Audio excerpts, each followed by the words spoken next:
My encounter with the Oklahoma bomber.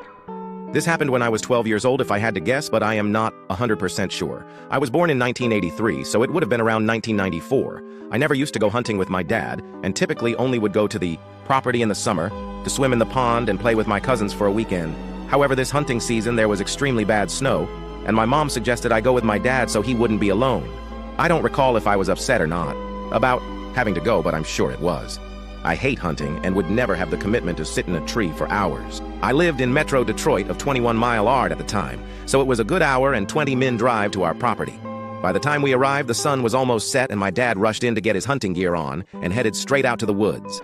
I should mention that up until this point, my dad had already known Terry Nichols for quite a few years and wasn't a big fan. At first, he asked if he could hunt our land as his was all open field and we are really the only woods around for the deer to shelter in. This soon came to an end after several incidences of him screaming at his son at 5 a.m., scaring away all the deer, or so I have been told by my dad.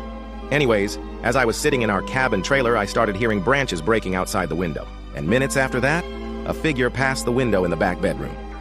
I immediately grabbed my dad's keys on, jumped in his truck, started it, and locked the doors. I don't know why I felt more safe in the truck, but I think it's because it was pointing towards the woods and I would be able to see the minute my dad was done hunting. I don't know how long I sat in the truck for, but after a while, a figure walked out of the woods. I immediately jumped out to run to my dad and tell him about what I saw. As I got closer to the figure, I could hear the snow crunching as it walked, and we got about 20 feet apart when the figure stopped and froze in its tracks. I called out and said, "Dad," in a whisper because you always whisper when hunting. No response. I don't remember if it was a full moon that night or if it was the snow creating a reflection, but I was able to make out that it was a man and he was holding something.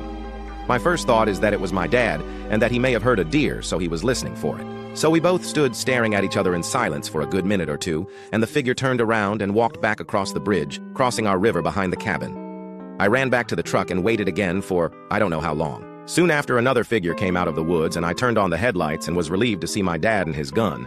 I jumped out and started asking him why he would do that.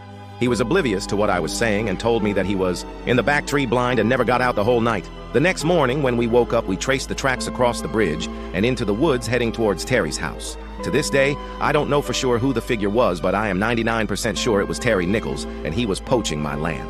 About a year later, he was caught and the FBI did a sweep of our property just to be sure he didn't stash anything we didn't know about.